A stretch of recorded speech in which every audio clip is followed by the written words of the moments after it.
Hey 4xe fans, something exciting happened today. Well, something perplexing, I guess I should say. So my first thing is that my Jeep is no longer listed on the B9A recall, and I'll get to that in a minute. And the second thing, this is rumor mill stuff that we'll talk about first. Got a message from my friend Matt today. He said, hey, you know, I'm hearing rumor that the fix for the B9A recall, or at least the process, the analysis process, the flash, whatever it is they're going to do, he said that he was hearing that it might be at the dealership today. And I saw a comment in the 4xe fans group where somebody said that they called their dealership about the B9A recall today and they scheduled them an appointment. And it was our understanding that that fix wasn't going to come for a little bit, but they let them go ahead and schedule that. In my own personal experience, if the dealership does not have the fix, they will not schedule an appointment. So I don't know if it's a misunderstanding with the dealership. I have no way of knowing what's going on there, but there's two things today that have now created this rumor, this possibility that there is now at least the process is available to the dealers for the B9A recall. So that's the first cool bit of information, and I would like to ask you down in the comments below what your knowledge on that is. I know I should do better than to come to you with rumor and innuendo. I know that. I take that chastisement right now across the face, but I'm curious what your experience is.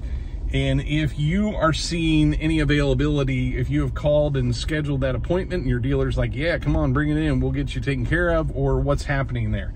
The second thing that's interesting that happened to me today was when my friend Matt sent me the message about the possible fix being there for the B9A recall, I went on the Jeep app and my Jeep is no longer listed as needing this recall work done.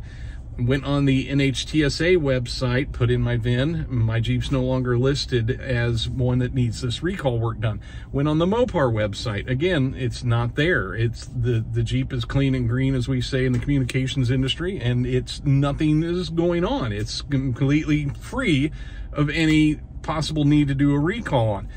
So I called Jeep Wave because that seems interesting to me that a vehicle would be on a recall list and then removed.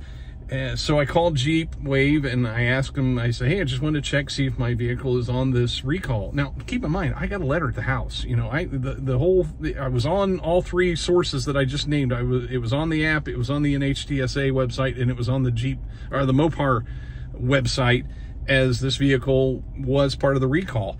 And then all of a sudden it's not. So I called Jeep Wave to clarify, to make sure, and she said, sure enough, your Jeep is not on the recall and it's not impacted at this time. And I said, you know, I would really like to understand why. Why was it a clerical error that put me on the list, or is it a clerical error that I'm now not on the list? Or is this just kind of the real-time stuff that goes on with this particular kind of recall?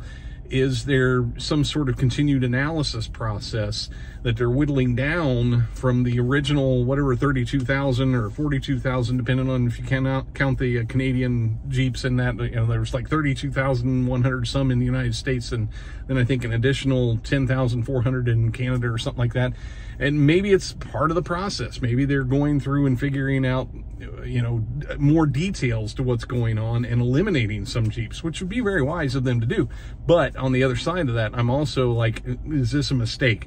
So I asked if she would send me some sort of documentation stating that, you know, my Jeep is not on the recall list, that I can file away. That way, if there ever is an issue, you know, we have documentation that I was told that it's not. And it was kind of humorous. At the end of the conversation, she said, well, if you have any issues, in regard to this, this recall, you can give us a call. I said, well, here's the issue. The issue is possible fire. So let's hope I don't have to make that phone call. And so that was kind of a chuckle on my part that she said that. I mean, it's not like a loose U-joint or something. You know, this is an issue. So anyway, bottom line, what I'm getting at, kids, is check your recall notification, check your app, check NHTSA website, check the Mopar website, and see if your Jeep is still listed, because it might not be.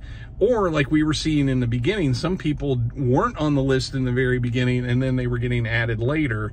So it does seem like there's some sort of active process going on, that they are weeding through this whole scenario, and I can't imagine how complex it is. But check your recall, see if you're still on it, and let me know down in the comments what your experience is like right now. Thanks for watching. Take care.